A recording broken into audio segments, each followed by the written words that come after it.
The death of John Kennedy Jr. was a terrible loss.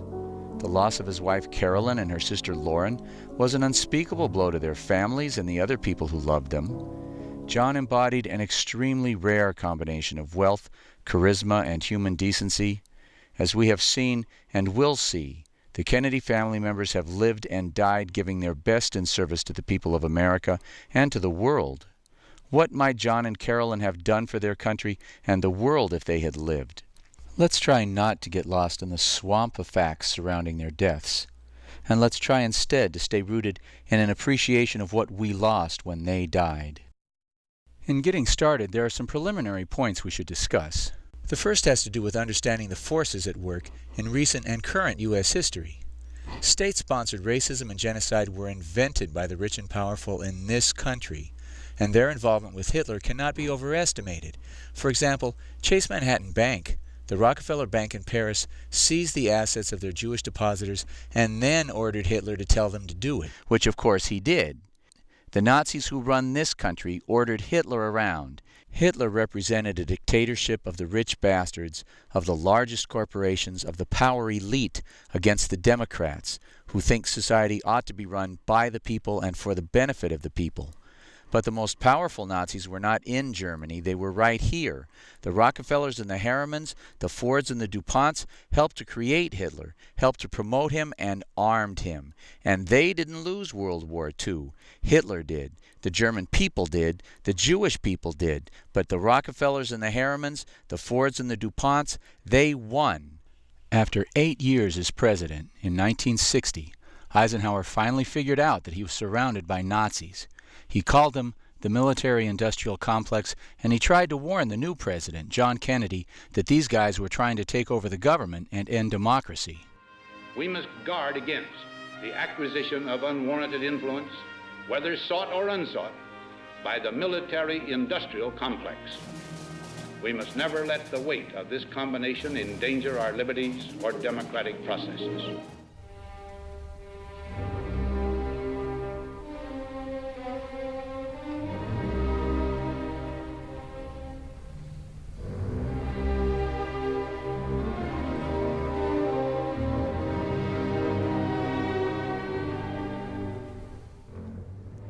The Kennedy family has a truly amazing history.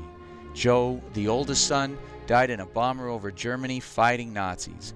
Jack died fighting the Nazis here, the military-industrial complex. They wanted the Vietnam War as an excuse to loot the U.S. Treasury. When as president, John Kennedy Sr. opposed them, they shot him down like a dog in the streets of Dallas. Bobby Kennedy, the third brother, took up the fight against the military-industrial complex and ran for president, promising to end the Vietnam War that his brother was murdered for opposing. Bobby was murdered after winning the California primary. My thanks to all of you, and now it's on to Chicago, and let's win there. Thank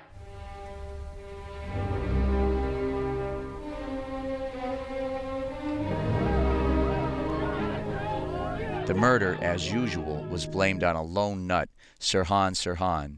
But the L.A. County coroner, Thomas Noguchi, said that the powder burns on the back of Robert Kennedy's head indicated that the shot was fired from within 1 inch. We came to conclusion that the muzzle distance would be a 1 inch from the right ear edge. But the eyewitnesses all said that Sirhan never came near enough to deliver the fatal shot to the back of the head. And Sirhan was right in front of me, right in front of the steam table and between me. In front? In front, yeah. I had him right in front of me. I didn't let him pass me. I had my left foot on his knees, and I pushed him over. How far would the gun muzzle be from Senator Kennedy's head? About 1.5 feet, I would say, 1.5 feet, 2 feet. More shots were fired than Sirhan's gun was capable of firing. Sirhan said he did not remember firing the shots and that he had absolutely no reason to hate Robert Kennedy. Many investigators concluded that Sirhan was a victim of mind control, a decoy sent to divert attention while the real killer fired the fatal shot.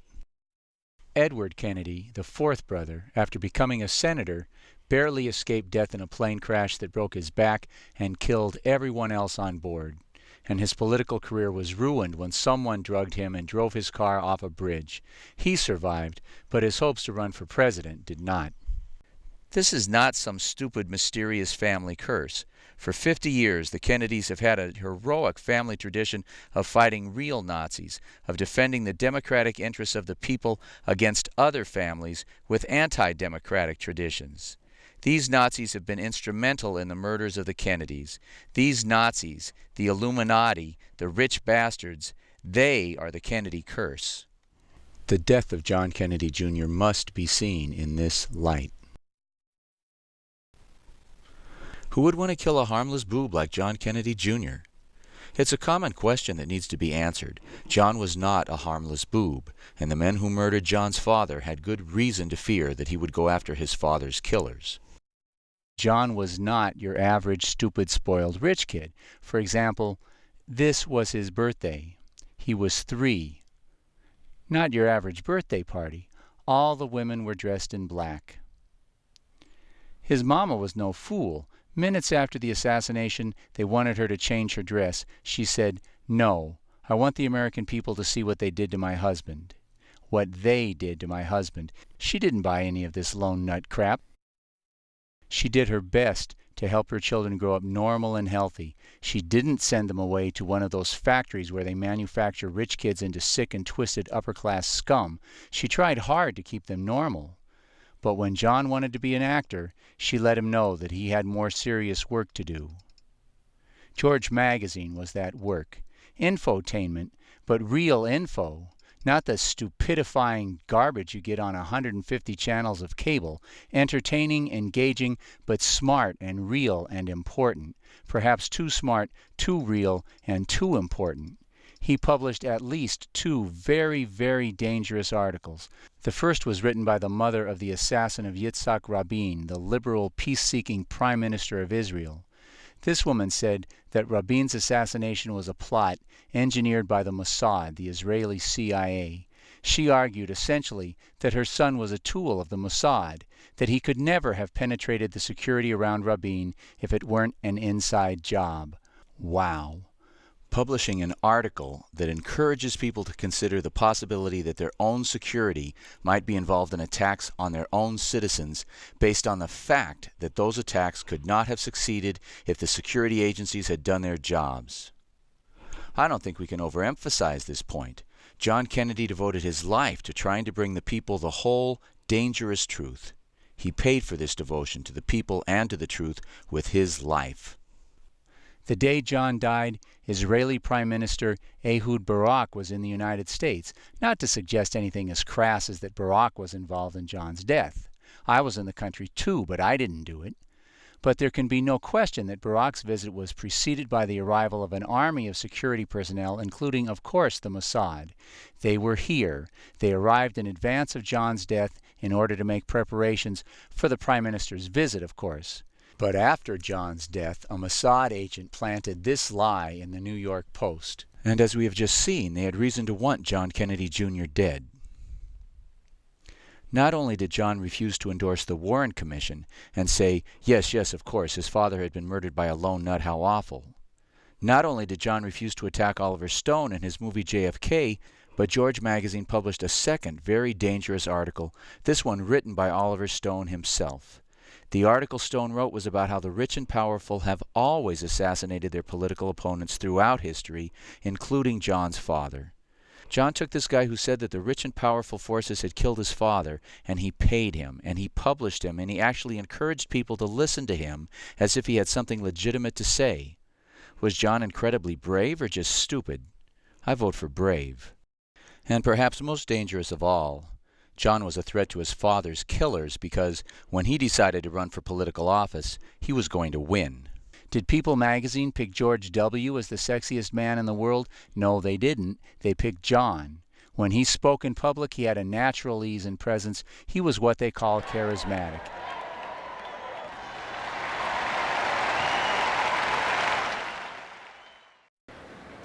Over a quarter century ago, my father stood before you to accept the nomination for the presidency of the United States.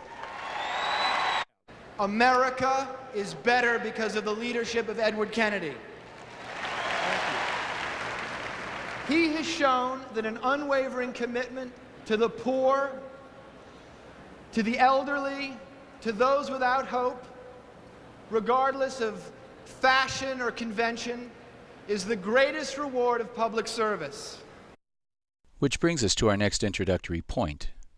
If there was foul play in the death of John Kennedy Jr., and we will show absolutely conclusively in a few minutes that there was, George W. Bush and his father have to be seen as the prime suspects.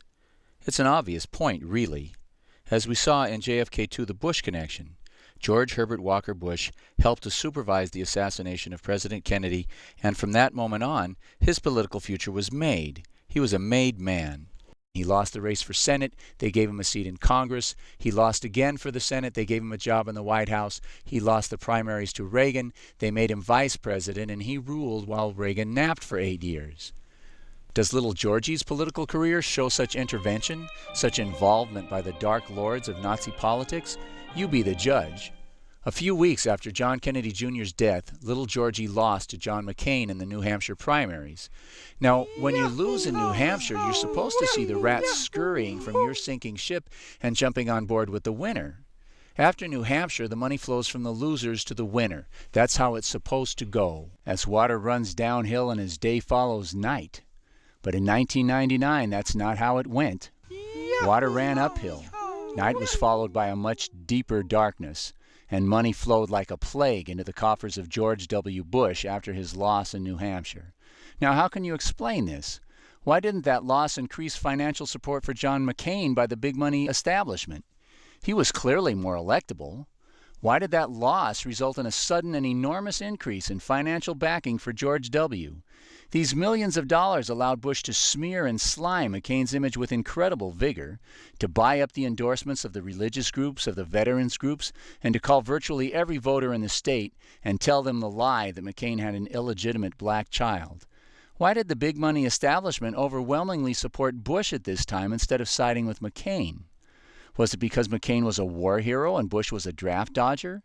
Was it because Bush had been an openly drug-abusing alcoholic and McCain had led a conservative lifestyle? How do you explain it?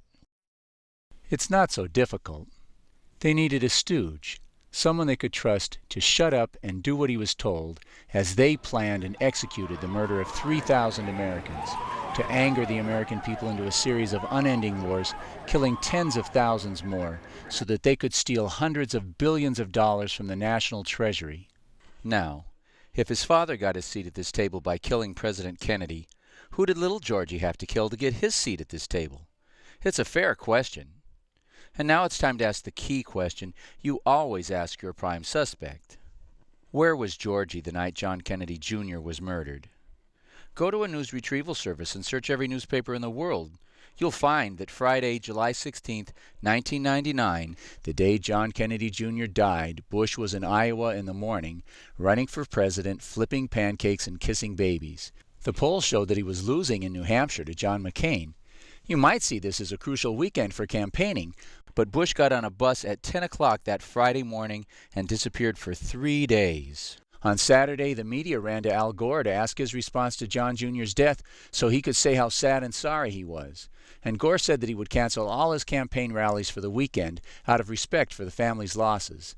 And then the reporters ran to the Bush campaign headquarters. I mean, here's Bush, a president's son. What does he think of the death of another president's son? That was their angle. And is he going to cancel his campaign appearances like Gore? But do you know what Bush said? Nothing. He was nowhere to be found. His staff couldn't say where he was, what he was doing, or even when he would be back. Although they were sure, they said, that if they could find him, he would of course express his deep sorrow and sympathy for the family's loss. The last preliminary point to be made, based on the events of John's life, is that he was not a W. He was not an inconsequential, drug-using, heavy-drinking, irresponsible boob. He was a responsible, smart, dynamic, responsible, good-hearted, devastatingly handsome, responsible talent with a winning personality and a commitment to make the world a better place. Did I mention how responsible he was? Specifically and most importantly for us today, he was an enormously responsible pilot.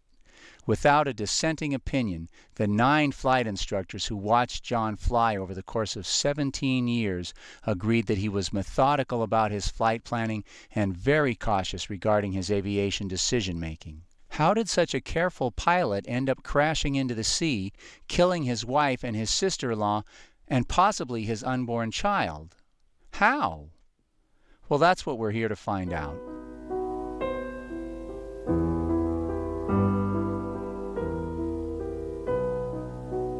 The National Transportation Safety Board, the NTSB, investigates all airplane crashes. They found no evidence in this case of any mechanical problems. The weather was clear and the moon was visible. The radar report shows that John's plane just suddenly dropped, as if someone had grabbed the controls, the steering yoke, and pushed it forward as hard as they could. It looks like a suicide. And it's standard in any accident investigation to examine the state of mind of the individuals involved to assess the possibility that the crash was not an accident at all, but a suicide. So let's do that quickly. John and his wife Carolyn were famous for a fight they had in public, and friends said that for 3 years they had disagreed about whether and when to have children. But in May, 2 months before the crash, John was very upbeat about his marriage and told Toronto businessman Keith Stein that he was looking forward to fatherhood. Stein said, quote, he talked about having kids as if it were imminent in their future. On John's fatal last Friday, he told his staff not to worry about their jobs because, quote, as long as I'm alive, this magazine will continue to publish, unquote. This would be a really cruel thing for a guy to say who was planning to kill himself in a few hours. On his last Friday afternoon, John and his wife's sister, Lauren, arrived at the Essex County Airport in Caldwell, New Jersey at 7:30. Witnesses say Carolyn arrived 15 minutes later at 7:45, and yet, while conditions worsened as the skies became more and more hazy as the sun went down, they sat around for 45 minutes. Why? What were they waiting for? This is an anomaly. It doesn't make any sense. In any case, at 8:30, 45 minutes after arriving, John, his sister-in-law, Lauren, and his wife took off from Caldwell, New Jersey, and headed northeast towards Martha's Vineyard, ascending to a cruising altitude of 5,500 feet. An NTSB radar analysis shows the final moments of the flight in great detail. At 9:33, the plane, still headed northeast, began descending from its cruising altitude of 5,500 feet. At 9:38, the plane, while still descending, began a slight turn to the right so that it was headed due east, lining itself up with the southern coast of Martha's Vineyard. This was John's favorite approach to the Martha's Vineyard airport since it allowed him to fly over his mother's home on the southern shore where he spent many childhood summers. At 9:38 and 20 seconds, the plane completed the turn and stopped its descent. The plane was now at 2,200 feet. But it's against FAA regulations for a plane to fly below 2,500 feet without first contacting the tower. So in a manner which is absolutely typical of John's carefulness in following procedures, he brought the plane back up to 2,500 feet. At 9:38 and 50 seconds, with wings level, the plane was on final approach with 14 miles to go to the airport. At 200 miles per hour, the plane would land in about 5 minutes. At 9:39, John contacted the tower. We don't know how long this conversation lasted, but at 9:40 and 15 seconds, 1 minute and 15 seconds later, the plane suddenly dove out of the sky, falling 2,500 feet in 45 seconds, crashing into the water at 200 miles per hour.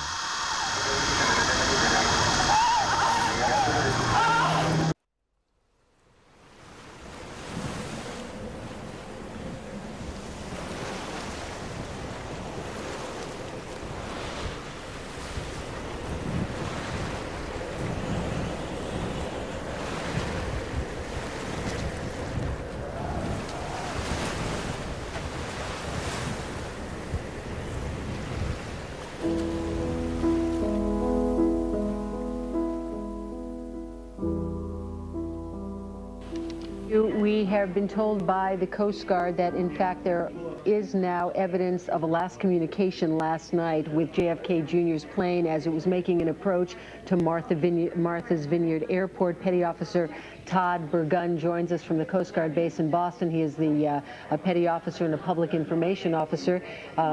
Thank you for being with us, sir. What can you tell us about this last communication with JFK Jr.'s plane? All I really know at this time is that it was at 9:39 p.m. and it was with the FAA, and it was on its final approach to Martha's Vineyard. So at 9:39, to the best of your information, JFK Jr. made a contact with the airport, with the flight controllers, the air traffic controllers at Martha's Vineyard Airport, that he was on a final descent. That is correct. At 9:39. Todd Burgun is a professional. What you heard him doing just now is what he does every day. He answers reporters' questions about the Coast Guard's involvement in rescues of plane and ship disasters. We have seen that at precisely 9:39, the plane had stopped descending and paused at 2,500 feet. FAA regulations require that the plane pause at 2,500 feet, contact the tower, and receive permission to continue. And Burgun reports that it was at this precise moment, 9:39, that Kennedy did in fact contact the tower. Burgun's report is absolutely consistent with the radar information that we got from the NTSB that was used to reconstruct the last moments of the plane before it crashed. Burgun's report is absolutely credible. If he had been off by 1 minute on either side, if he had said 9:38, he'd have been wrong. The plane was still executing the turn and was not yet on final approach. If he had said 9:40, he'd have been wrong. The plane was on its way into the water. How was he able to identify the exact minute that the plane was holding at 2,500 feet, waiting to get clearance from the tower before descending? He had to have gotten that information from FAA flight personnel in the tower at Martha's Vineyard Airport, that Kennedy indeed contacted the tower at 9:39. There is no other possible explanation. This question of radio contact with the Martha's Vineyard Tower is enormously important for a couple of reasons. You see, whenever you contact air traffic control, your particular radar blip is then entered into the FAA's air traffic computer system. If anywhere on your flight path your plane should happen to descend below 100 feet, the computer will immediately set off an alarm at the FAA traffic control facility. So therefore, as a result of Kennedy's 9:39 radio contact with the tower, the plane should have set off a low-altitude alarm in the FAA's traffic control offices when the plane descended below 100 feet. The FAA should have begun the search at 9:40 when this low-altitude alarm went off. They knew before the plane hit the water. FAA regulations also require that a search be begun any time a plane contacts the tower on its final approach and then fails to land within 5 minutes. As a result of John Kennedy's radio contact with the tower then, the FAA also should have begun a search at 9:44 when John Kennedy's plane failed to land. How long did it take the FAA to begin searching the approaches to the Martha's Vineyard Airport?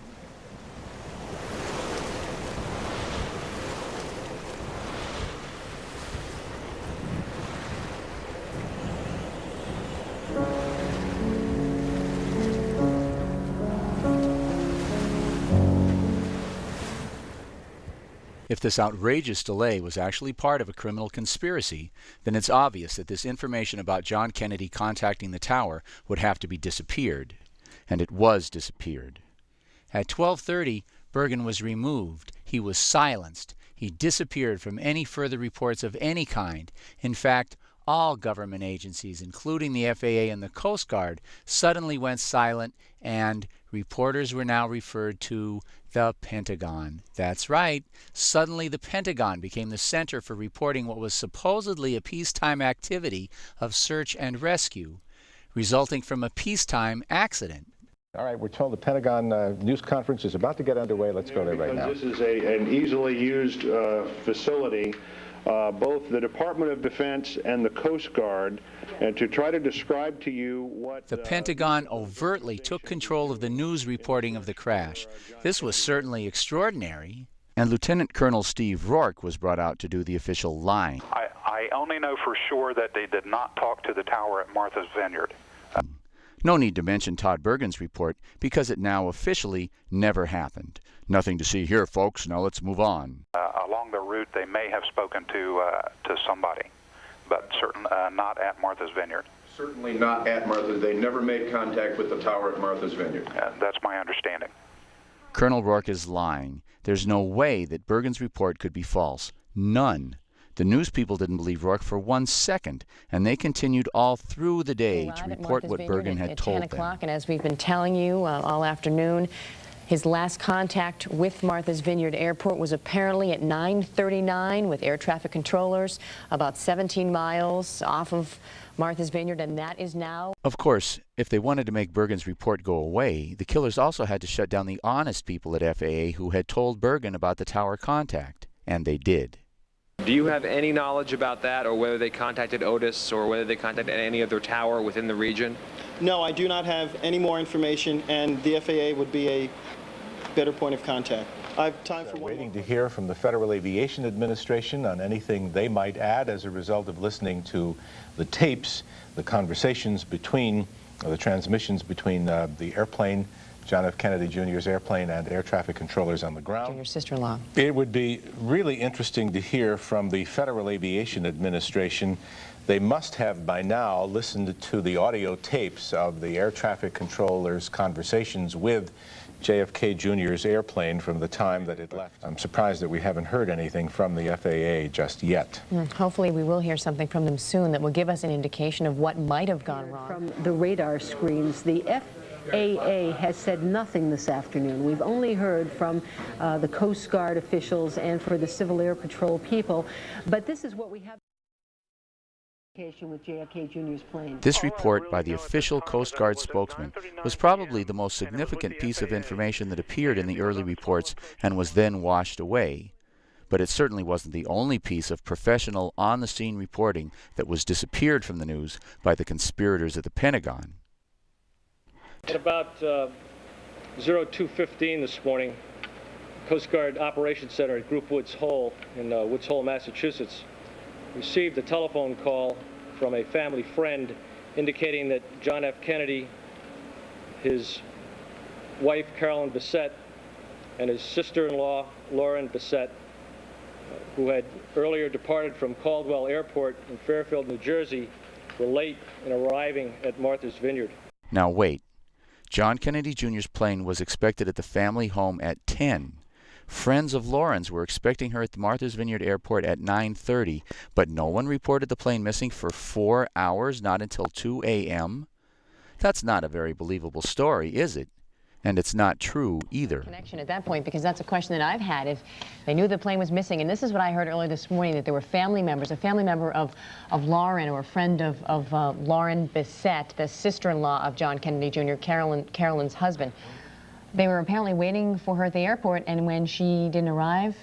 These friends of Lauren Bissett, waiting for her at the Martha's Vineyard Airport, contacted Adam Budd, a licensed pilot and airport employee who first contacted the Martha's Vineyard Tower and then called FAA officials in Bridgeport, Connecticut to report that, quote, Kennedy Jr.'s plane was overdue. Any one of these phone calls should have caused the FAA to begin a search. Instead, FAA officials did nothing. Rescue and search crews were contacted early this morning when family members expecting the Kennedys at Martha's Vineyard at about 10 o'clock heard nothing, contacted the airport, were told there had been no word from the plane. They contacted FAA officials who then... In response to these phone calls, the FAA officials did nothing. 1 hour later, at 11 p.m., Senator Edward Kennedy became involved. He contacted the FAA to let them know that the plane was missing. A U.S. senator is going to be able to get some action, right? Wrong. The FAA officials did nothing. Pretty outrageous. And as you can imagine, it attracted the attention of the reporters trying to cover the story, and they tried to grill Colonel Rourke about this outrageous discrepancy. Colonel, Linda Killian from People magazine. I just wonder if there's any information about why, when the plane was expected in about 9:30, if there's any idea why you were not notified until 3 in the morning, and how important... Well, now you see why the Pentagon had to take over the press coverage. That way, if some terrorist like Linda Killian at People magazine tried to throw a bomb or ask a good question, they could just cut her off. This question of why the plane was not officially reported missing until 2 a.m. never got answered, never got asked again, and never got any mention in any of the media. But so did the Kennedys just give up trying to get a search started? No, they didn't. At 2:15 a.m., a family friend, Carol Radowell, got the bright idea to contact the Coast Guard. The plane was flying over water. Perhaps the Coast Guard could act on its own and search the water, even if the FAA was refusing to cooperate and search the skies. But let's first acknowledge here that if a plane is missing and you call the Coast Guard instead of the FAA, the Federal Aviation Administration, it's either because you're retarded and you don't know the difference between flying a plane and sailing a boat, or it's because you have exhausted all hope of getting the FAA to act. The Kennedys aren't retarded. By 2:15 in the morning, they were desperate and they called the Coast Guard to look for a plane. The Coast Guard cooperated, I guess you could call it that. They contacted the FAA. Ay, Meshuggah. But at least now the FAA was on notice that another government agency was involved. They had to do something, and so the FAA did something. The FAA contacted the Air Force, the government agency most obviously criminally involved in the events of September 11th. The Air Force contacted the Coast Guard, letting them know that the Air Force, not the Coast Guard, was now in charge, letting them know that the Coast Guard should now do what the military tells them to do, and the Air Force then sent the Coast Guard on a wild goose chase to search an area 100 miles away from anywhere the plane might have gone down.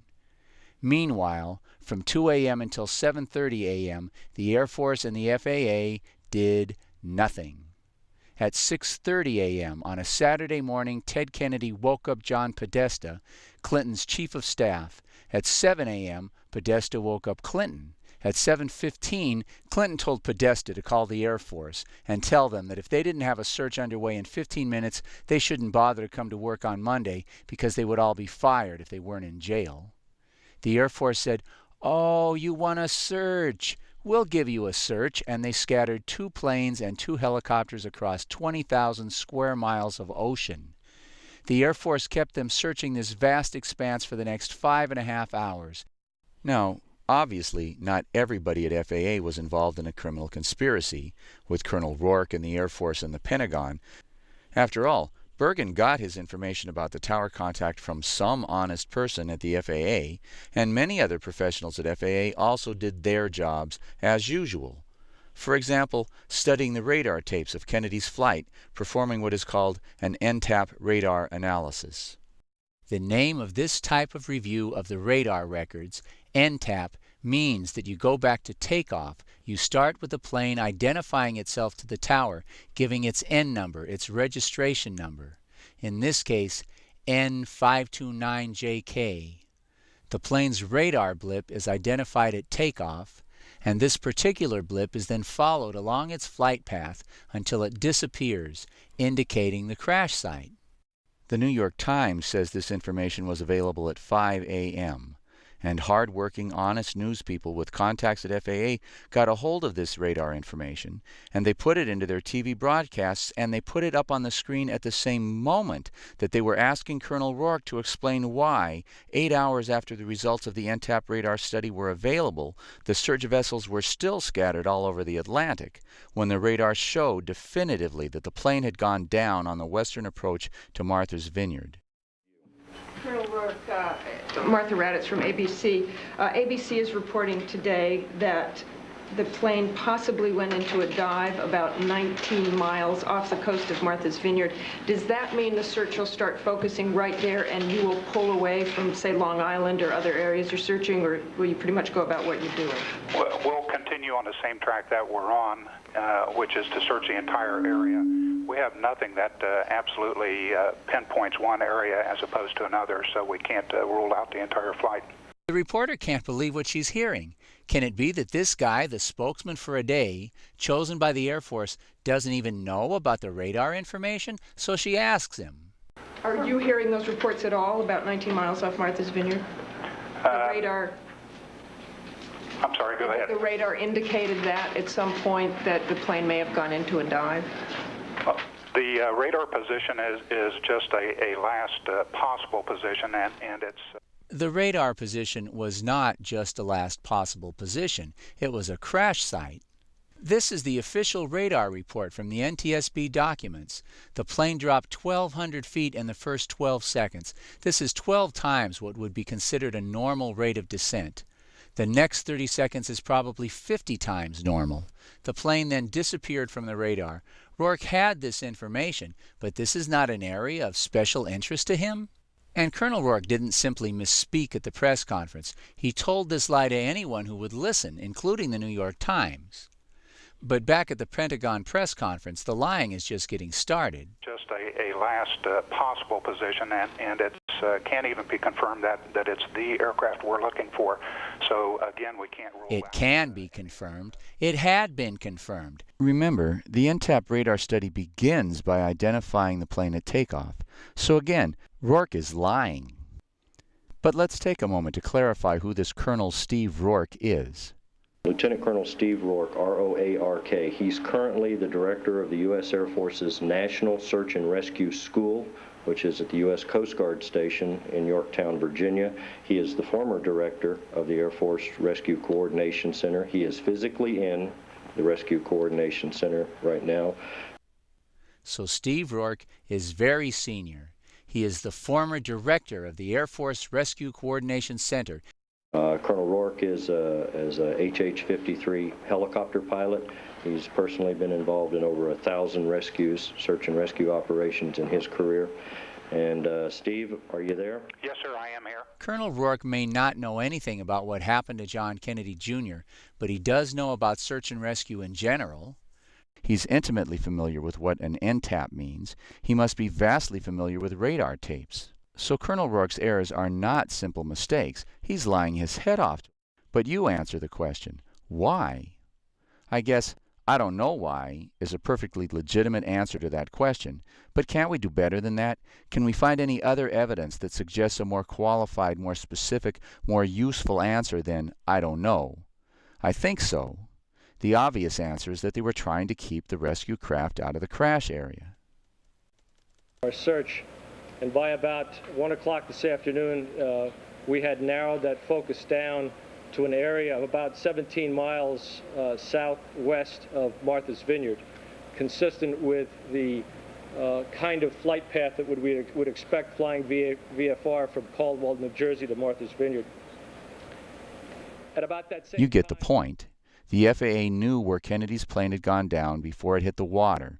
The NTAP radar study verifying where Kennedy's plane had crashed was completed at 5 a.m., but Rourke and the Air Force kept the Coast Guard searching this vast expanse for the next 5.5 hours. It wasn't until after 1 o'clock in the afternoon, when a suitcase washed up on the beach with Lauren Bessette's name tag on it, that the Coast Guard, acting on its own, was finally able to focus on something remotely resembling the crash area.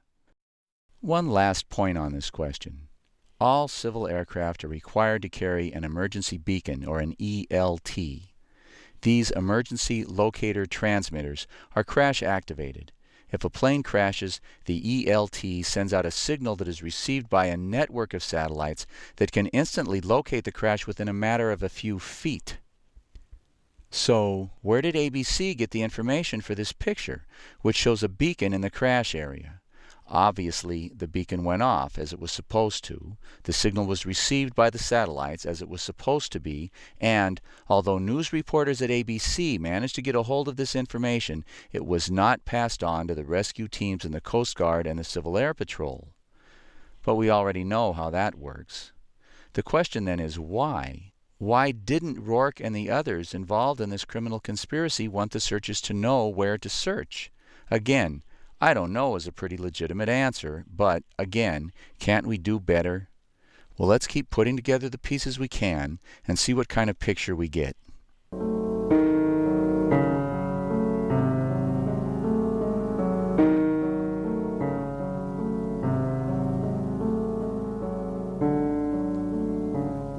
At 2 a.m., as soon as the Coast Guard tried to involve itself, the military took charge of the search. As we've seen, they hit or destroyed many pieces of vital information. In addition, The mafia, the military, and their accomplices have also seen fit to lose many crucial pieces of information which are essential to our being able to see and understand what happened. Through dumb luck and hard work and invaluable help from others, we've been able to replace many of these missing pieces.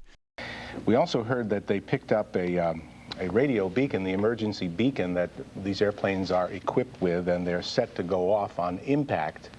And that we now know, for example, that it is more than likely that John's emergency beacon, the ELT, went off and was received, but that this piece of the puzzle was removed. We can easily replace it. We found out that Adam Budd reported the plane missing at 10 o'clock. We found pieces of the puzzle that show the family, including Senator Kennedy, also made reports, beginning only a short while after Adam Budd's report at 10 p.m. and continuing throughout the night. The NTAP radar information, as well as the news that John Kennedy contacted the Martha's Vineyard Tower on his final approach, also got lost. As a result, 15.5 hours of search time were also lost. And what emerges from this scene is a conspiracy between the upper levels of the Air Force and FAA to manipulate events, draw a false picture of John as a careless and incompetent pilot, and to prevent the search and rescue teams from arriving at the crash area for as long as possible. And there are more missing pieces. For example, all of John's flight instructors would be shocked to find out that, according to Colonel Rourke and his friends, on this particular flight, John did not follow two of the most basic and routine safety procedures. He did not, according to the bad guys, file a flight plan. And they say he did not contact any of the radar facilities along the route of his flight to Martha's Vineyard. The reason for filing a flight plan with the FAA is that it tells the search and rescue people where to look for you if you go missing. John had always filed a flight plan before on all of his previous trips, but not this time? The missing flight plan is one of the main reasons given by Rourke and his friends for the 15-hour delay locating the crash. There are also several good reasons that a careful and conscientious pilot like John would always contact the air traffic control radar facilities along the route of a flight. First, contacting the controllers allows them to warn you of any hazards in your area. For example, if a jumbo jet has engine trouble and unexpectedly has to turn around and then comes barreling up behind you, the controllers can warn you, if you contact them, to watch out, and they can tell you where to go to get out of the way. If a storm develops suddenly and comes sweeping into your flight path, the controllers can warn you, if you contact them. In addition, when you contact them, the air traffic controllers give you an identifying radar code that you punch into a device on your plane called a radar transponder. Your onboard radar transponder then sends out a signal, which is picked up by the FAA's radar, so that your radar blip now tells them exactly who you are and what your altitude is. And, as we discussed before, when you contact the controllers, they enter your transponder's blip into the computer system, so that if your plane descends below 100 feet anywhere but on the runway of your target airport, an alarm goes off in the FAA air traffic control facility, telling the controllers to send a search and rescue team to come and get you. So contacting the controllers or not contacting them is not exactly a small deal, and it was unheard of for John not to follow such a basic procedure. So Rourke and his friends say that John Kennedy never contacted anyone and never filed a flight plan, and idiots like this guy point to this as evidence to show that John was a careless, irresponsible daredevil who deserved to die. But given Rourke's record of lying about everything else, the fact that Rourke says anything certainly doesn't mean that we should believe it, maybe the opposite. And given John's 17-year record of careful, meticulous adherence to safety procedures, it seems more than likely that John did file a flight plan and that he did contact the air traffic control facilities along the route, but that his flight plan and all of his contacts with air traffic control somehow became missing pieces. John's plane had a simple cockpit voice recorder that should have preserved a record of the conversations and noise that took place during the last 5 minutes of the flight. But when the plane was recovered, the backup battery, which was necessary to preserve this information, was missing. And so, therefore, this critical information of what happened during John and Carolyn and Lauren's last moments is also missing. Is it possible that during the 15-hour delay, or later after the plane was recovered, that someone removed the battery in order to prevent us from knowing what transpired in the final minutes of the flight?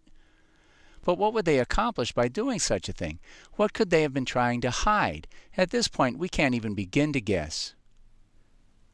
Witnesses saw John talking on the phone in the minutes before he took off. Who was he talking to?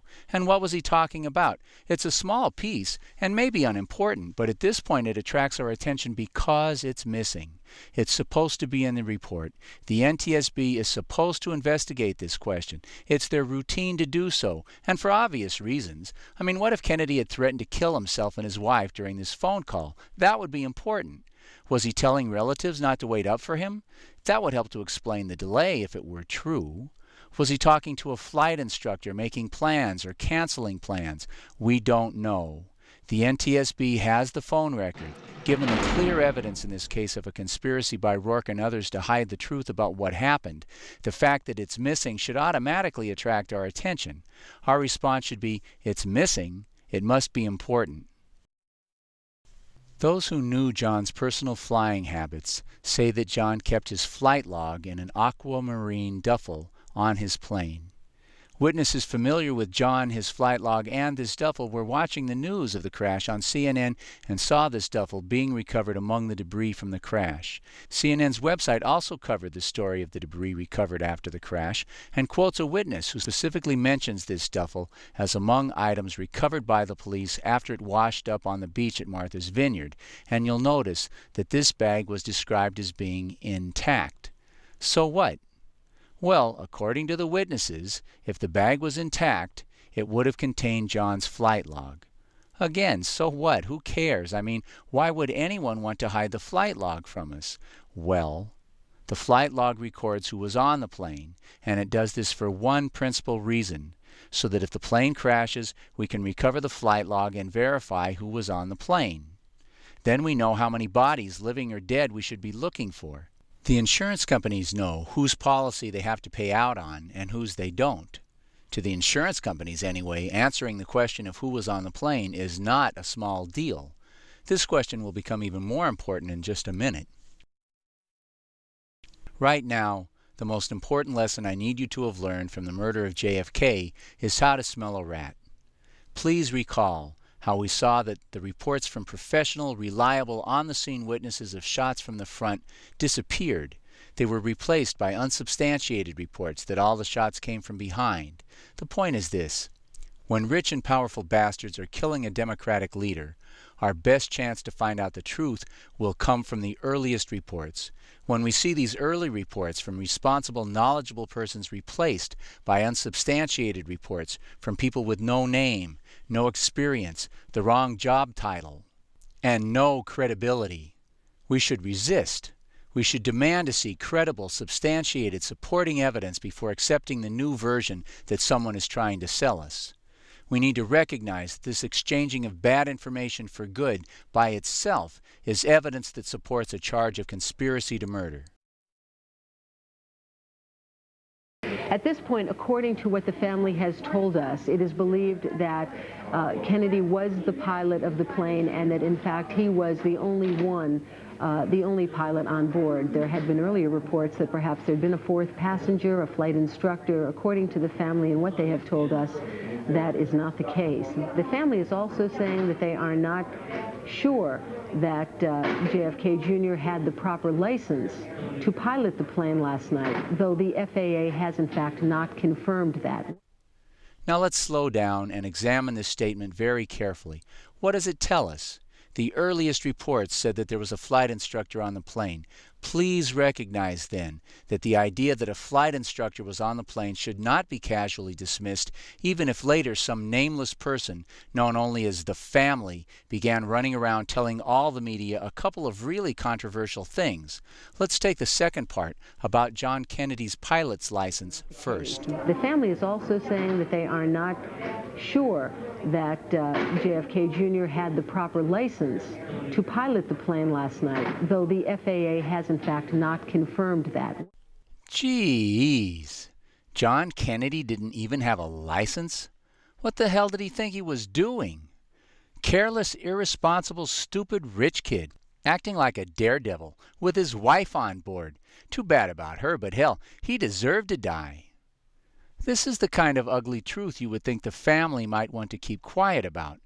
But what if it weren't true? What kind of family member would say it to the press if it weren't true? It wasn't true. He was qualified. He had a private pilot single-engine land license, which qualified him to fly this particular airplane under visual flight rules. The weather observation at the Martha's Vineyard Airport at 9 o'clock was 8 miles visibility. That's well above the minimums needed for visual flight rules. At 10 o'clock, it was 10 miles. We've heard from a number of people who were down on the vineyard and on the Cape last night that the moon was visible. So it's pretty apparent that the sky was not, there was no cloud cover, at least not a significant cloud cover. So 6 or 8 miles visibility, that would put it well into the category of visual flight rules so long as the ceiling was at 1,000 feet or better. It wasn't true. Kennedy had 17 years experience, over 300 hours of flight time, enough to qualify to become an instructor.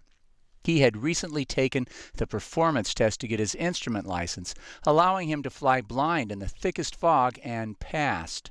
But the weather was clear, and he was legal to fly even with his old license under visual flight rules. So why did this mysterious person named the family say it? Are there members of the Kennedy family who enjoy Kennedy bashing?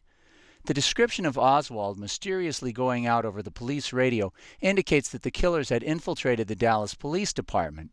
This baseless false report suggests that the killers have some of their people identifying themselves as the family and spreading lies.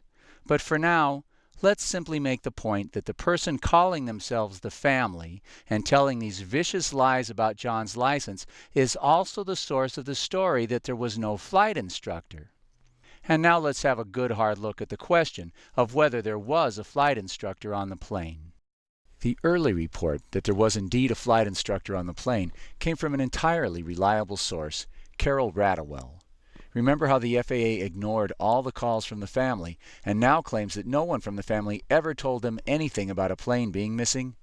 Radowell is the clever and resourceful family friend who called the Coast Guard at 2 a.m. while other family members were sleeping. Radowell told the Coast Guard there was a flight instructor on the plane, but how could she know? She wasn't on the plane. The NTSB says that no cell phones were used after the plane was in the air, so how could she know for sure what changes may have taken place in the moments just before takeoff? These are very good questions, and it's clear that she couldn't know for sure if there was a flight instructor on board, but neither could anyone else. No one could know for sure. She was guessing. But all guesses are not created equal. There are a dozen good reasons for her and you to think that there was a flight instructor on that plane. John always had a flight instructor. It's just a fact. In the weeks after the accident, the NTSB investigators could find no one who had ever known of an incident where John flew his new plane without a flight instructor on board. As far as anyone knew, John never flew that plane without a flight instructor. There was a reason for this. John had owned this plane for a little less than 2 months. It was much more powerful than his old plane and had lots of high-tech safety features like a very sophisticated autopilot that could help him fly much more safely once he learned to use these sophisticated safety features. So he needed a flight instructor to teach him to use these fancy guidance systems. It's just a fact. It had been an unusually hazy summer.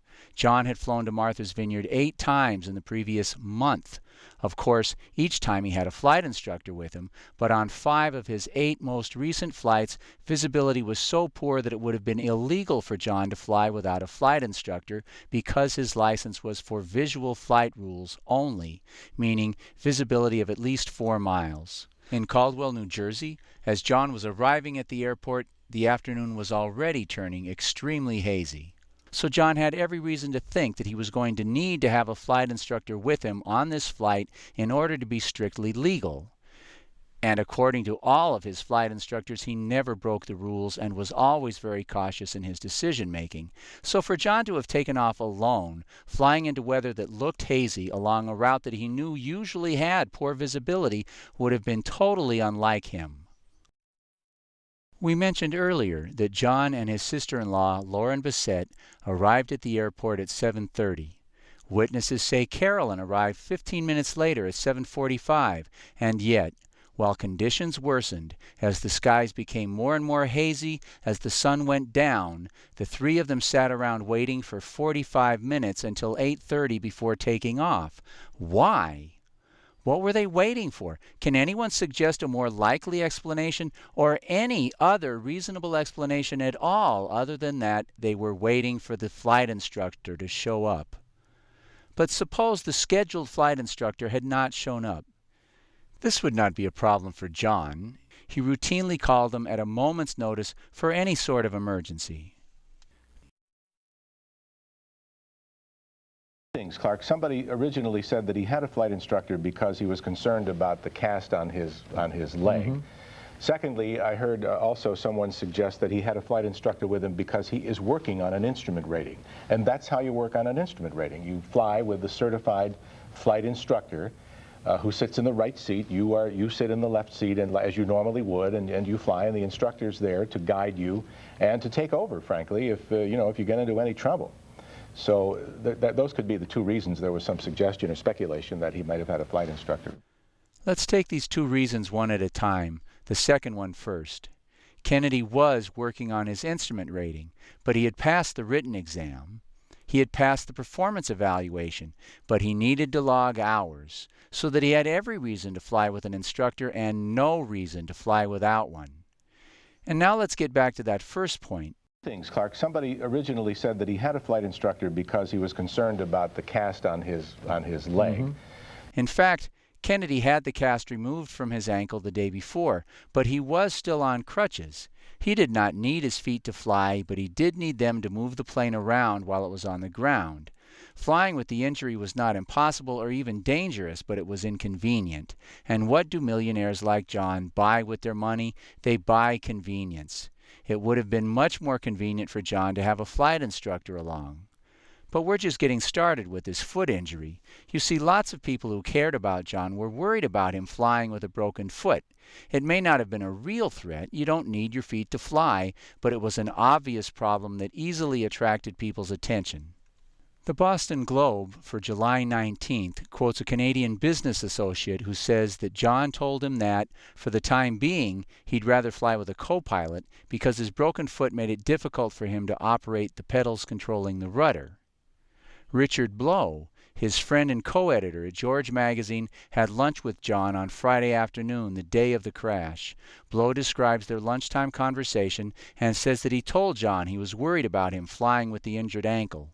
"Don't worry," he said. "I'm flying with an instructor." And what do you think his wife is going to say? Here you have a guy on crutches because he crashed his mini-plane 3 weeks before. Every time Carolyn looked at him, what did she see? She sees a guy on crutches because he crashed his mini-plane 3 weeks before. How likely is it, do you suppose, that his wife is going to get on his plane with him without a professional pilot on board? You do the math. Ask any married man if you need help. The chances of her getting on that plane are a lot less than zero. It is incontrovertible that in the last seconds before takeoff, Kennedy may in fact have taken on a flight instructor. How can anyone say for certain that he didn't? Until the wreckage and the flight log were recovered. Oh wait, they claim they didn't recover the flight log. That means there's no official record of who was on the plane. And it's well recognized that in ocean disasters, just because they didn't find your body doesn't mean you weren't there. For example, when they finally located the wreckage, the Coast Guard and the Navy scoured the bottom for every piece of available evidence. Thousands of small pieces were recovered. Nevertheless, in spite of their search, one of the seats is missing. This seat wasn't eaten or dragged off by sharks. It's rather extraordinary that it should be missing since all the other seats were trapped in the wreckage. How did this one get loose, and how did it get away? A minor point, maybe. The major point is this: if a large, durable, inedible piece of the plane is missing, why not a body, which could certainly have been dragged off and eaten in the 5 days that it took to recover the bodies? So, strictly speaking, Without the official flight log showing who was on the plane, even today it would be irresponsible for anyone to try to state definitively that there was no flight instructor on board that plane. We cannot say for sure. We just don't know. Radwell may have been only guessing that John Kennedy Jr.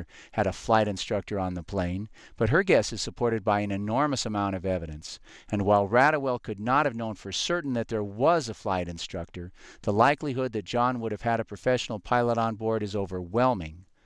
So then why did all the news reporters, every one, throw out Radwell's story in favor of one that could not be verified then and cannot be verified even now? Oswald was arrested because he matched a description that came from out of nowhere. Unseen forces, invisible to us even today, infiltrated the Dallas police and planted this description. Who, calling themselves the family, told the outright lie that John did not have the necessary license to fly, and at the very same time began spreading the utterly baseless story that there was no flight instructor? And why did all the news accept this baseless story? Are you starting to detect a dark presence at work here? The lying of Colonel Rourke, the FAA saying that they didn't get any of the many phone calls the family made, the incredible 15-hour delay in sending search craft to the crash site, the mass of other missing pieces. This information is disturbing for what it suggests. It smells really bad, but the outline of what's really going on is far from clear. Let's see if we can sharpen the picture to get a better view of what's going on and who's involved. In their final report, a year after the accident, the NTSB featured the dramatic story that one of John's flight instructors had offered to fly with him, but that Kennedy told him that, quote, he wanted to do it alone. This story dominated the news about the final report, as well it might. Stories of Kennedys killing themselves are red meat for the press. They love it. Another Kennedy turns out to be a careless, irresponsible, stupid bastard who killed himself and his lovely wife. Too bad about her. But wait a minute. If this is such hot stuff, and it is, how come it didn't come out in the days right after the crash? The government did a better job than the media in digging up this story? That's a little strange, isn't it? I can answer that question. Yes, it is. So maybe we need to have a closer look at where this story comes from. ABC, the LA Times, and everybody else got their information from the NTSB final report. But this doesn't tell us very much. For example, who is this second CFI? What did he say, and when did he say it? Well, the Certified Flight Instructor, or CFI, is named Robert Morena, and according to this memo, written 6 months after the accident, he told the NTSB about this conversation he had with John Jr. on the morning of the day he died. This is real live drama, eh? You offer to fly with someone of JFK Jr.'s stature, and he turns down your offer of help, and then he crashes. Wow. That would be hard to live with, don't you think? Hard to keep to yourself. Man, you would want to right away pick up the phone and tell your mama. You would tell your best friend right away. It would weigh so hard on you that you would tell strangers standing next to you waiting for the bus. And he probably did, right? But you know the government, they take 6 months to do the paperwork after a trip to the bathroom. They probably took 6 months to get around to asking this guy, right? No, they talked to him on July 21st, 5 days after the accident. It seems to have been a long interview, plenty of time and opportunity for this flight instructor, Morena, to mention this conversation he had with John. But maybe the issue of John flying alone never came up. No, it seems that they talked about that and how John never did fly alone. Well, maybe for some inexplicable reason Morena somehow forgot to bring up the conversation he had with John that morning. For some reason he just didn't think of it. No, it seems that's not going to get it either. You see, this letter, written just 5 days after the crash, tells us that the only reason for Morena not to have mentioned during his NTSB interview that he had had this conversation with John is that he had already brought up this last conversation the morning of the flight in this letter and had nothing new to add. Only he failed to mention one thing in this letter. Where's the part about John saying he wanted to do it alone? You got me. I don't see it. I can't explain it. So I called Morena. I said, you know, your lawyer says that he spoke with you and that he asked you about your last conversation with John and that you told him that you never had any conversation with John about his plans to fly that night, with or without a flight instructor. Morena didn't try to explain it. He said, whatever I told the NTSB, that's what happened. Then he excused himself and hung up the phone. Whatever I told the NTSB, that's what happened. But you see, Bob, that's part of the problem. I don't know what you told the NTSB. Not only because you told your lawyer that you didn't say anything to the NTSB about John wanting to do it alone, but I also don't know what you told the NTSB because the NTSB violated the most basic procedures in preparing this document. You see, in any official government interview by any official government agency, they're supposed to tell us when and where the interview was done. If no lawyer is present, they're supposed to acknowledge that the interviewee knows that he has a right to have one present, and when they're done with the interview, they're supposed to type up a summary like this one, and then they are supposed to have the interviewee sign it, as they had Christopher Benway do here, verifying that the contents of the interview summary are correct. But there is no such verification on this letter. Did Morena say it? He wouldn't answer the question. David Muzio, the NTSB investigator who prepared this nasty piece of work, refused to talk to me and referred me to his supervisor, who would not answer the phone, would not return messages, would not answer letters or emails. But now let's review. 1. 5 days after the assassination, after the plane crash, Morena writes a letter for the NTSB where he mentions having a last conversation with John the morning of the crash, but he doesn't mention John telling him he wanted to do it alone. 2. Later the same day, Morena is interviewed at length by the NTSB, but the summary of that interview doesn't contain any mention of any last conversation. 3. 6 months later, the NTSB writes a memo saying Morena has suddenly remembered the crucial details of this crucial conversation. The unverified memo says nothing about how, when, or where Morena was interviewed. And 4.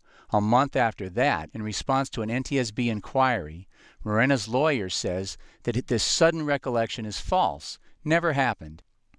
In fact, although we cannot say for certain one way or the other, the weight of the evidence suggests that not only did John Kennedy not tell Morena that he wanted to do it alone, indeed, the weight of the evidence suggests that there was, in fact, a flight instructor on that plane.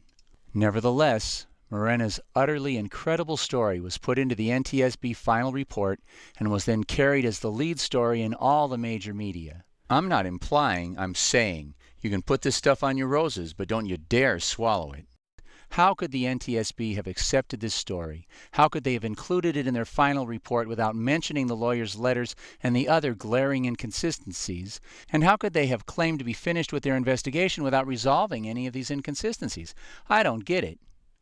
Oh, wait a minute. Yes, I do. But we're supposed to be able to learn from our past experiences. We're supposed to know something by now about how the bad guys manipulate the news when they kill one of the good guys. And if we have learned anything, we should be ready then to bet the farm that there was a flight instructor on that plane.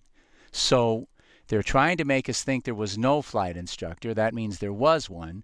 Okay. Makes no particular sense, but okay. So, they must have delayed the rescue for 15 hours so they could recover this guy's body. Am I missing something? Is there some other possible explanation? Well, at least now we have an explanation for the delay. It's a lousy explanation, but it's all we've got. Apparently, they pulled this guy out still trapped in his seat, which is why one of the seats was missing.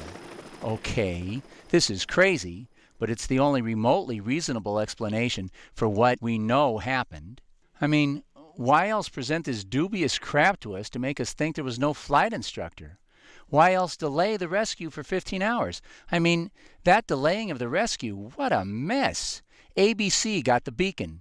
The freaking Coast Guard spokesman, Todd Burgun, is running around telling everybody about how Kennedy contacted the tower, forcing Senator Kennedy to wake up Clinton just to get a plane in the air. All of this screaming evidence that something dark and evil is going on. Why would they do it? Okay, well now we have an answer. They did all of this provocative stuff because they didn't want the search and rescue craft to get to the crash site until they had time to recover the body of the flight instructor, get the logbook, and remove the battery from the cockpit voice recorder. But why?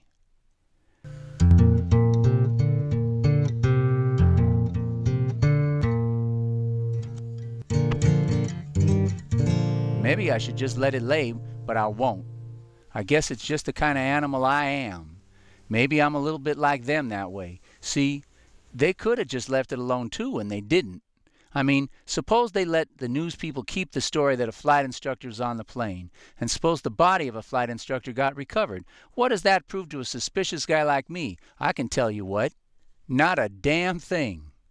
But the millisecond I heard that the story had changed, that suddenly there was no flight instructor, the hair stood up on the back of my neck. No fooling. I knew right then I had to start looking as deep as I could go. And the way things are now, with the evidence we now have in hand, the one thing that is clear here is the presence of an unseen hand at work, trying to guide us to think that there was no flight instructor on the plane. And to me, that about proves that there was one. You may think that sounds crazy, but now answer me this then. Why did they steal the father's body and alter his wounds? Why? No good reason, but they did it. And because they did it, we now have 3 eyewitnesses to the deed, giving us our only real clear proof of government involvement in the conspiracy to murder. Thank you very much. It was a stupid idea for them to have did it. What can they gain by it? Nothing. The government doctors were going to lie about the wounds.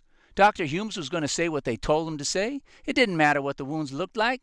But they went ahead and they did it anyway for the pure pleasure of doing it, because that's just the kind of animals they are. Well, come on if you're coming. I'm going in after 'em. Ain't no help for it. It's just the kind of animal I am.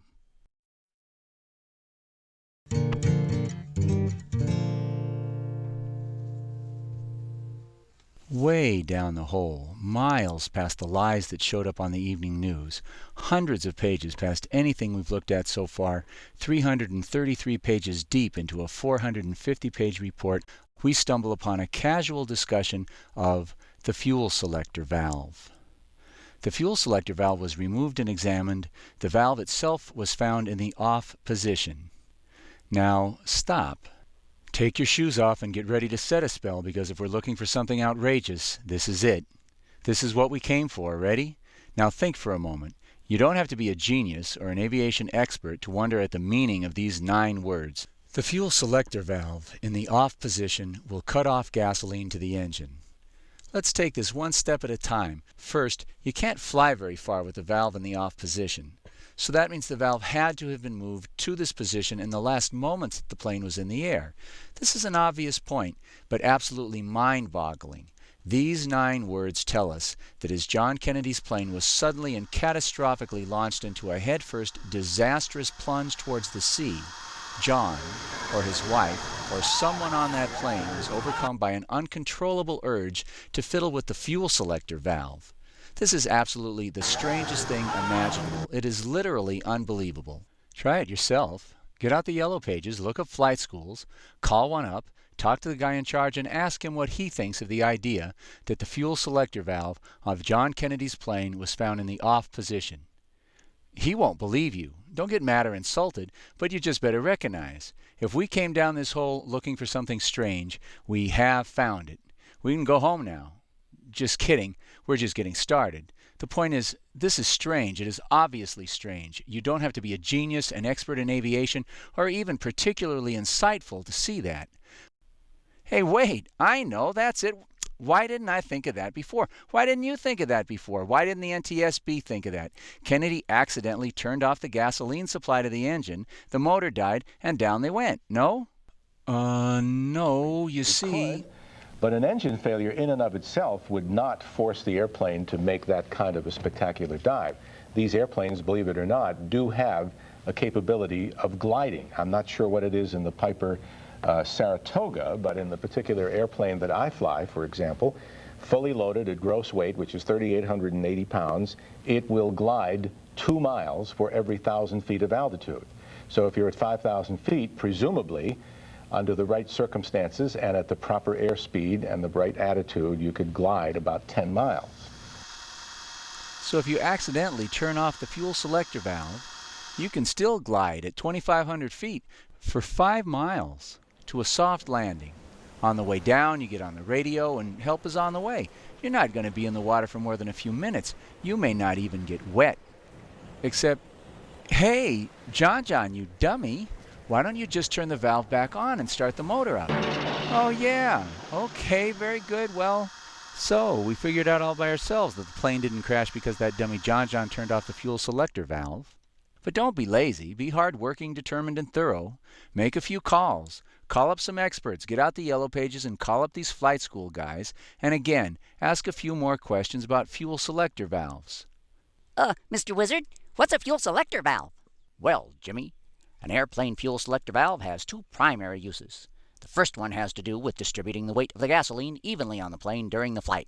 You see, any aircraft must carry a great deal of fuel if it is going to fly over a long distance without stopping to refuel every few minutes. In a Piper Saratoga, the gas tanks are located here and here. The large tanks each hold about 51 gallons of fuel. But you see, Jimmy, the fuel not only takes up a good deal of room on the plane, it also weighs a great deal. And as you can imagine, on any plane, it is very important to keep the weight evenly distributed. A lopsided plane will be difficult, even dangerous to maneuver. It is for this reason the pilot must monitor the weight of the gasoline in each tank and use the fuel selector valves switching back and forth between the tanks to keep the weight in the tanks more or less equal and the plane balanced. However, the fuel selector valve also has an off position. That seems like a crazy thing, Mr. Wizard, and dangerous too. Why would anybody ever want to cut off the fuel to the engine in an airplane? That's a good question, Jimmy. But now let me ask you another. Suppose you're flying along at 5,000 feet when suddenly your engine develops a small gasoline leak near the motor. And suppose, as is likely to happen, the gasoline from the leak catches fire. What are you going to do? The fire will turn the small leak into a large leak. The small fire will turn into a large fire. The wind will make the fire spread quickly. And while you and your friends are burning to death, you might even think to crash your plane headfirst into the sea at 200 miles an hour just to end your terrible suffering. I know what to do, Mr. Wizard. I'll turn the fuel valve to off. That'll cut off the fuel to the motor. Without any gasoline, the fire will burn itself out, and I can glide for miles to a nice, safe landing. Why, of course, Jimmy. How right you are, clever child. So you see, boys and girls, the fuel valve is not installed on airplanes so that clumsy pilots can accidentally kill their motors and find themselves in a needless crash. It's a safety feature, of course. But there's one more thing you should know before you go. The FAA knows that not all pilots out there are young safety prodigies like young Jimmy here. Some are even accident-prone, and that's why every fuel selector valve has a special safety feature, an idiot button. You see, you cannot accidentally turn the fuel valve to off. It simply can't be done. The fuel valve can only be turned off in an emergency situation by holding down this button while simultaneously turning the fuel selector lever. Thus, the accidental turning off of the lever is a virtual impossibility, even in planes whose pilots may be accident-prone. It simply can't be done accidentally. Then how in the heck did the fuel valve end up in the off position in John Kennedy's plane, Mr. Wizard? I don't know. Indeed. Thanks a lot, Einstein. That really helps. It couldn't happen by accident. That means someone in the plane had to have done it on purpose, in the seconds before they all died. Oh, well, that clears everything up, right? Well, no, not really. In fact, not even a little bit. This doesn't answer anything. It just creates more questions. Like, how come nobody at NTSB thought it was even worth mentioning? I mean, you want headlines. John Kennedy killed himself. Apparently distraught over his millions of dollars, fame, good looks, his successful magazine, and beautiful wife, he decided to end it all by deliberately flipping the switch on his fuel selector valve, cutting off fuel to his engine. The plane then glided smoothly for another 3 miles, during which time rescue assets were able to mobilize and arrive. Oh, wait, that's right. You can't really kill yourself by turning off the fuel selector valve. So, new headline. While John Kennedy Jr.'s plane was falling out of the sky, rushing catastrophically towards the sea, he, or someone on that plane, decided that since they couldn't save their own lives, they might as well conserve resources by cutting off fuel to the engine. Do you like that one any better? No? It doesn't really work, does it? You can't really kill yourself by turning off the fuel selector valve. But you can kill yourself by grabbing the controls and pushing them violently forward, throwing your plane into the sea at 200 miles per hour. This radar analysis is part of the NTSB report. It's buried at page 321 of the report, but it's one of the most basic and important pieces of the evidence in any investigation.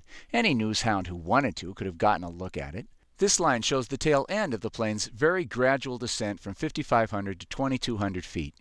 Kennedy had not yet contacted the tower at this point, and FAA regulations require that you contact the tower before descending below 2,500 feet. So, being the meticulous pilot that he was, John brought the plane back up to 2,500 feet. and contacted the tower. We don't know how long that conversation lasted, but if it lasted 1 minute, as soon as it was over, the plane began a catastrophic plunge into the sea. The conclusion seems obvious, doesn't it? It doesn't seem to matter what view you look at, south to north or east to west. It does not appear to be an accidental crash. It certainly looks as though someone on that plane decided to commit suicide the fun way, with a bunch of other people. There's no spiral to be detected in these depictions of the radar evidence. There's no disorienting movement of the plane of any kind. No one was able to find any evidence in the wreckage of an explosion, fire, or other catastrophe. It appears then as though someone grabbed the controls of the plane and pushed them violently forward. How could the NTSB have missed this? How is it not worth mentioning as a possibility? How did the sharks in the media not go nuts over this blood-red evidence of more Kennedy's self-destruction? I don't know, but those aren't really the questions I'm trying to answer here. You see, I'm still hung up on that freaking fuel valve. I mean, let's say John decided for no apparent reason to kill himself, his wife, and his sister-in-law in his mother's front yard. That's right, isn't that sweet? The plane crashed just offshore of Jackie Kennedy's house on Martha's Vineyard, where John and his mother and sister spent many happy summer days. Some of the debris from the crash actually washed up on the beach in front of her house. So let's say that he decided to do that. And he decided to do it on the day before his cousin Rory's wedding, just to ruin the memory of her wedding in everyone's mind forever, so that they could remember the occasion the way he remembered his 3rd birthday as one of the saddest days of their lives.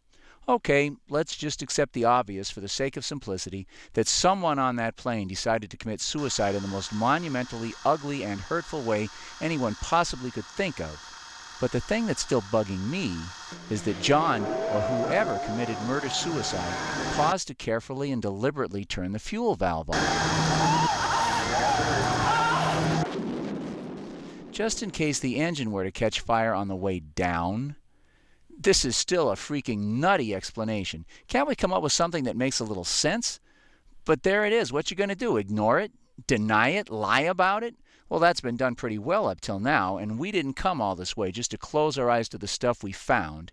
We came to see what we could see. So let's keep looking, right?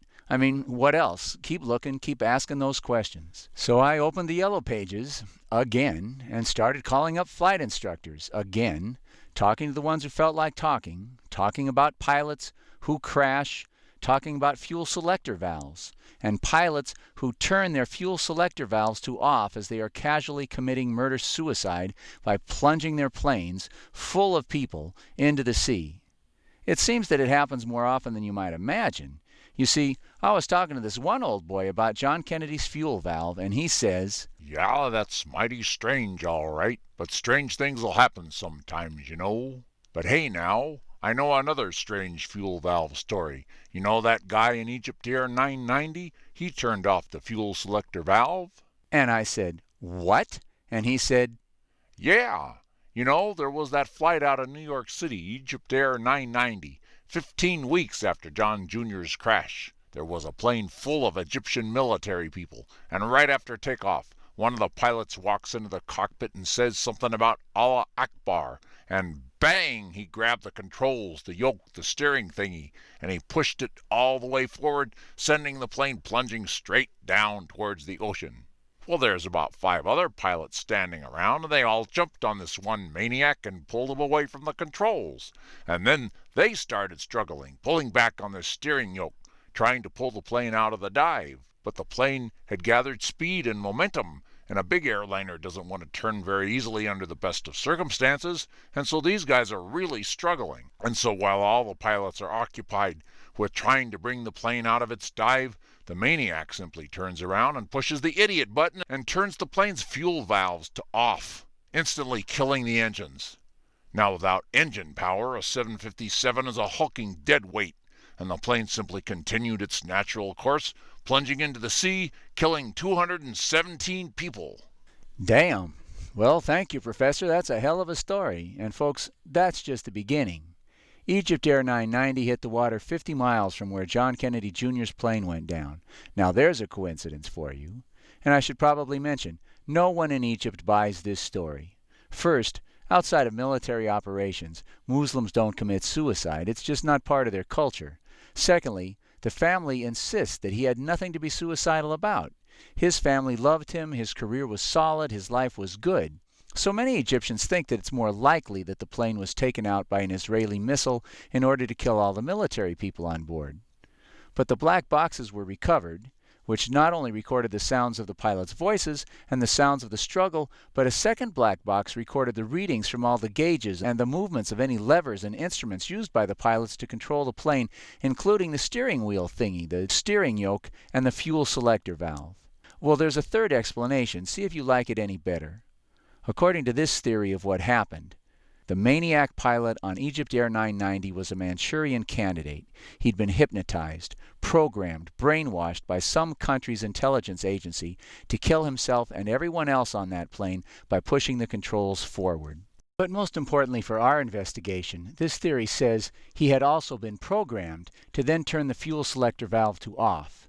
He had been programmed to do it 3 months after someone on John Kennedy's plane did exactly the same thing. What do you mean programmed? Hollywood has made 2 movies in the last 40 years with the title The Manchurian Candidate. Both movies tell the story of individuals who have been programmed through mind control techniques to murder political figures. The films are not based on fantasy. You can scarcely imagine how delicate and easily manipulated the human mind is. The next time a hypnotist entertainer is in town, take in the show. This fuel valve business made me want to know more about hypnotism, so I went to see this guy, Mark Sweet. You would not believe it if you hadn't seen it. Only a handful of the people who volunteered and got up on the stage actually went under and were hypnotized, but those who were would believe anything this guy said and therefore do anything this guy asked. Here he tells 2 of them that their butts are glued to the seat and they can only free themselves by wagging their tongues around in the air. Believe me, if that bench had had an airline steering yoke attached to it and Mark told them to push it violently forward and then turn off the fuel control valves, they would have done it. After the show we talked to them and their families. This was not a setup. But don't take my word for it. Go yourself. The CIA has been studying the potential of hypnotism to fulfill their requirements for mind control for 40 years. They would like you to believe that in 40 years they've learned nothing. Of course they're lying, but how much is there to study? Using hypnosis, Mark can make a person do anything. The only difficulty, then, is that not everyone is easily hypnotized. You can bet, then, that the CIA spent the last 40 years messing with people's minds, trying to figure out how to hypnotize anybody they want. This guy was just fooling around. The CIA, however, was not. The CIA has conducted mind control experiments under the title MK-Ultra for 50 years, many of them at this Canadian hospital. Here, the CIA's fascist scientist, Dr. Gottlieb, used all kinds of fancy techniques in his experiments. They would use intensive electroshock and LSD and other disorienting drugs to, in his terms, de-pattern individuals, basically to wipe the slate clean. Second, using tape-recorded messages, try to program in new behaviors by repeating these messages hundreds of thousands of times, while the victim was immobilized with other drugs. And the final phase was to try to wipe the slate clean so that people could not, again, remember what had happened to them but still have the new behavior. All without getting permission from anyone. Now, it doesn't take long to figure out why the CIA or other intelligence agencies would be interested in such research. Indeed, the goal of this program was to create Manchurian candidates, individuals who would go out and do whatever they had been programmed to do, including political assassinations, and who would remember nothing about their programming when their assignment was over. There is important and credible evidence that John Lennon's killer, Bobby Kennedy's killer, George Wallace's, and Ronald Reagan's would-be assassins were Manchurian candidates, victims of this kind of mind control. It seems, in fact, that after the fiasco of the murder of President Kennedy, which fooled only 20% of the population, the Manchurian candidate has become the method of choice used by these killers for removing those who get in their way. So what? So these monsters certainly have the capacity, the ability, the means to program people to kill themselves on an airplane full of people. The question is not can they. The question is did they? Well, you be the judge and ask yourself the question. how likely is it that two different pilots from two different cultures, trained in two different countries with no discernible personal problems, would choose to commit suicide by killing themselves and everyone else on board their aircraft by plunging their planes into the sea on two separate occasions separated by only 50 miles and 100 days? And how likely is it that both pilots, in the midst of their death plunge into the sea, would just coincidentally decide to while away the seconds before their deaths by turning off the fuel to the engines? I can answer that question. It's impossibly unlikely. It is not reasonable to call it a coincidence. Virtually any explanation that doesn't involve fairies or witches would be more likely, more reasonable than the suggestion that it was merely a coincidence. I mean, it's not like they teach you in pilot school that when committing murder-suicide with your plane and its passengers, don't forget to turn off the fuel valve just in case someone tries to stop you. But if they don't teach you in flight school, where do you go to learn these sort of sophisticated, cold-blooded, suicidal skills? Oh yeah. It's an obvious point then, isn't it, that the suicidal pilots on both planes were programmed by the same people. We've identified their modus operandi. The fact of these two closed fuel valves on both aircrafts is the smoking gun. It's not only the killer's fingerprints, it's their signature. The monsters who created these mass murderers signed their names with a flourish at the bottom of their artwork. Well, there you are. That's it. We're about at the bottom of this old rabbit hole. And there's not a lot left to do now except to remind ourselves why we came. Why did we come here? What were we looking for? We came here looking for evidence that we were hoping would help us to develop a theory about what happened, and that would help us to answer some of the glaring questions left unanswered by the official explanation, the official theory of what happened. We came hoping to be able to develop a theory that would explain the facts in this case in a manner that wasn't ridiculous. Well, we've done that, I think. Now, the evidence in this case is not complete, but please remember that it doesn't have to be. The evidence proving how the solar system operates would be considered incomplete, incredibly complex, difficult to understand, and virtually unprovable to the ordinary person until the start of interplanetary space travel 50 years ago. Now, if most thinking people didn't accept Galileo's version of the solar system as soon as they heard it 400 years ago, they did accept it as soon as they compared it to the Pope's ridiculous story about giant crystal wheels rolling around inside a giant crystal ball.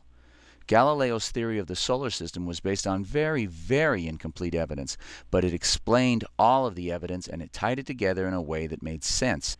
The theory that there was a flight instructor on the plane who was programmed to crash it into the sea is supported by all the evidence that there is, but it is incomplete. For example, at this point, I can't tell you the name of the missing flight instructor. Maybe he was a prisoner, or a low-level contract agent, or maybe just some poor slob they dragged off the street and into one of their programming facilities. And the evidence is complicated. But knowing what we know about the forces of evil in this country, it shouldn't really require that much imagination to see this story as the most real and reasonable explanation of the evidence, especially when we compare this theory to the competing theory put forward by the NTSB, that an experienced, skilled, and careful pilot in a reliable aircraft with advanced safety features suddenly and for no apparent reason fell like a stone out of the sky. The NTSB theory can't begin to explain why the FAA ignored phone calls from a senator all night long. It doesn't explain why Bergen's story of radio contact was covered up. It can't explain Rourke's outrageous lies and mischaracterizations or all of the many missing pieces, and it sure in hell can't explain that fuel selector valve. With the theory of the program flight instructor, however, we can explain it all in a reasonable and coherent way.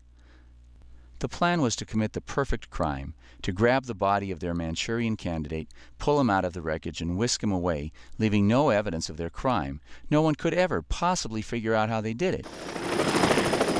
And they left no evidence, except for the 15-hour delay dispatching the search and rescue craft to the crash site.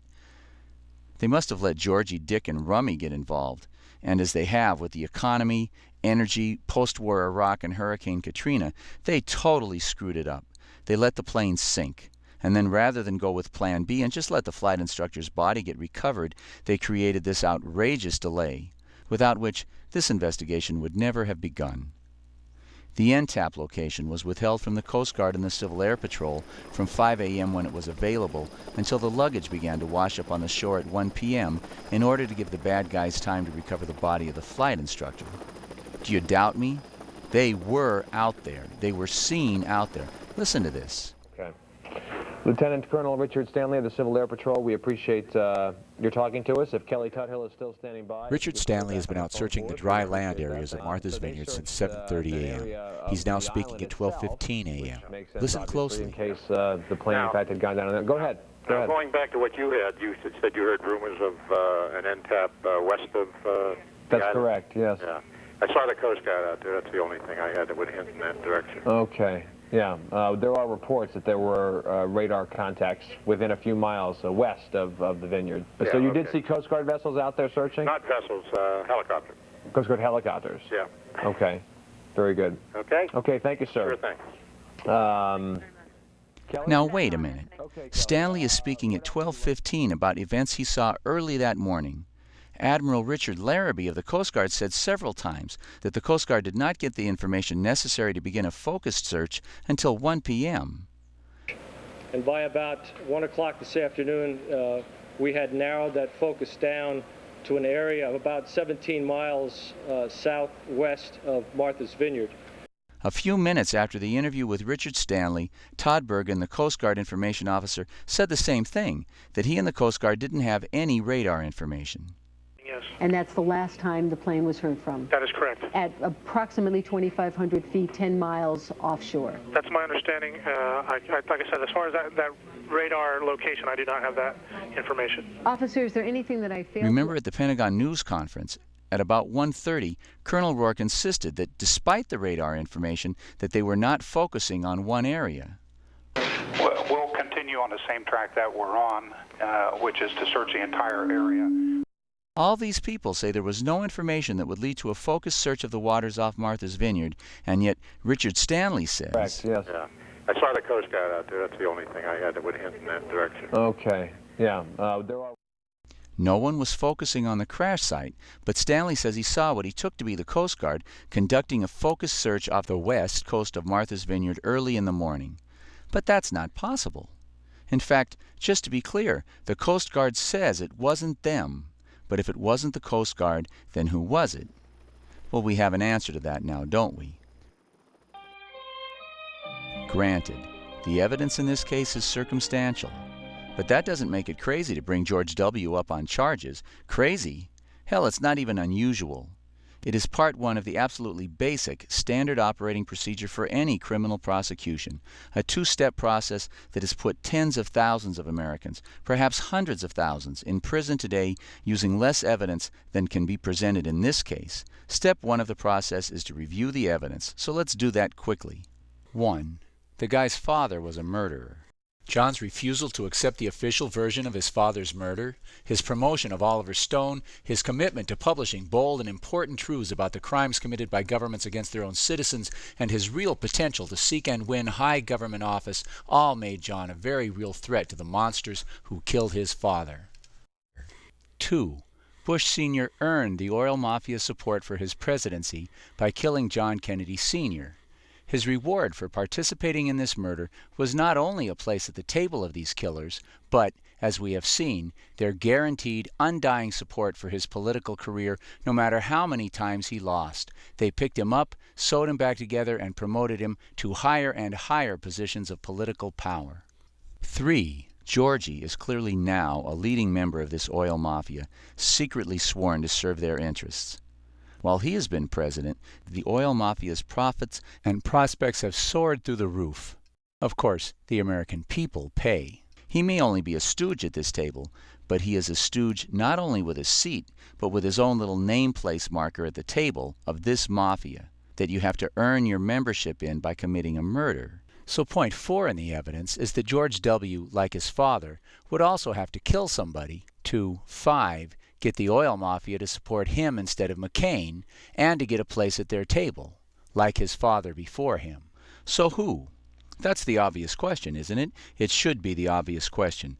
Who do you suppose these sick and twisted bastards decided Georgie should kill to make his bone?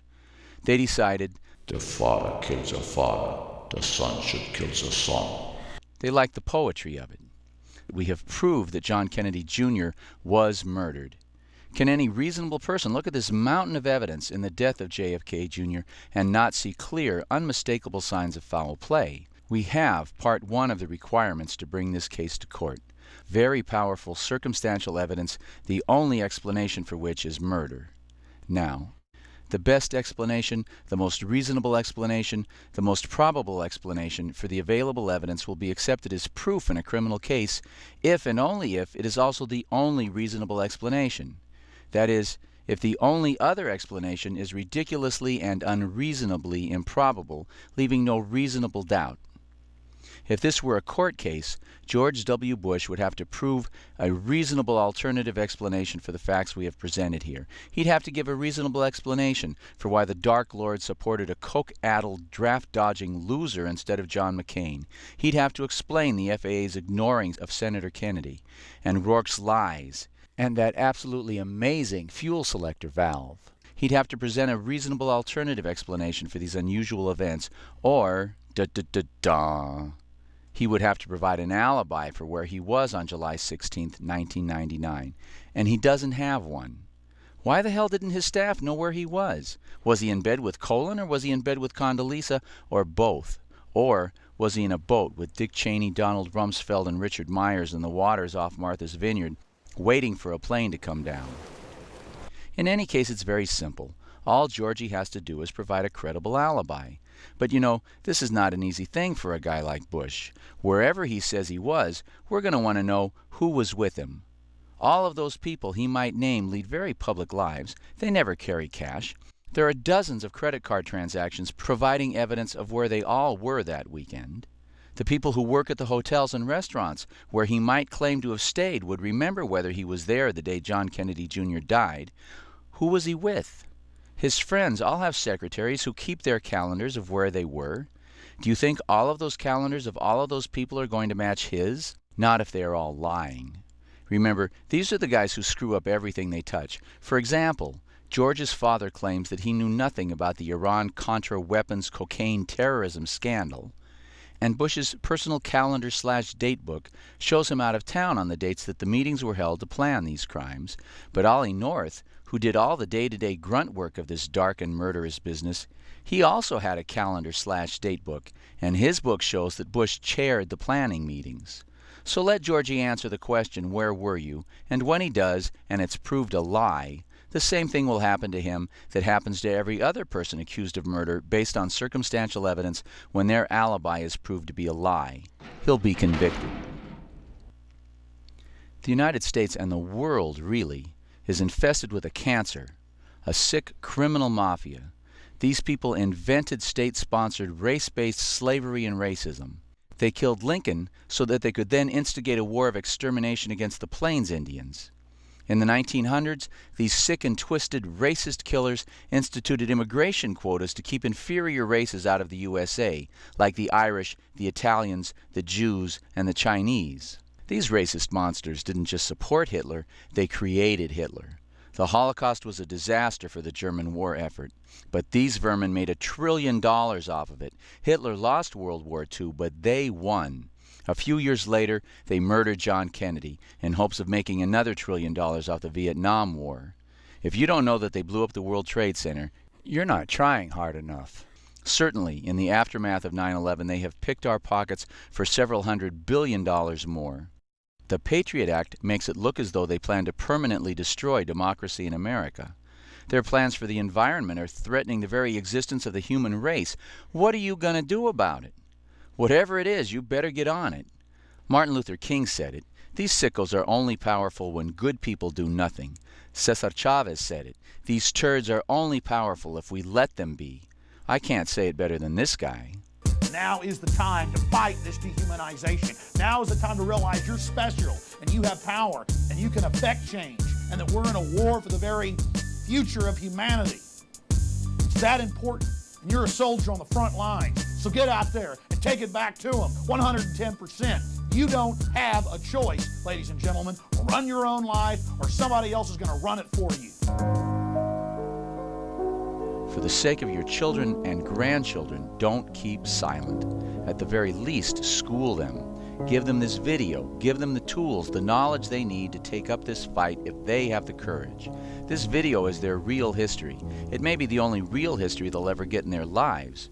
Your action, even if it's only telling your own children, is real history in the making. So go out and make some history.